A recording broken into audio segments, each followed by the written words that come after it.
Welcome. In front of me is a Motorola One Fusion Plus, and today I will show you how to copy contacts from your SIM card to the device. And to get started, you will want to open up the standalone contact app right over here.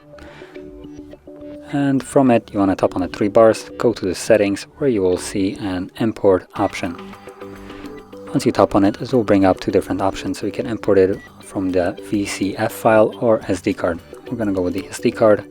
Tap on OK, and from here you will see all the contacts that are on that SIM card. Now for me there is only 4, as you can see, and by default they will be all selected, so you can deselect ones that you might not want.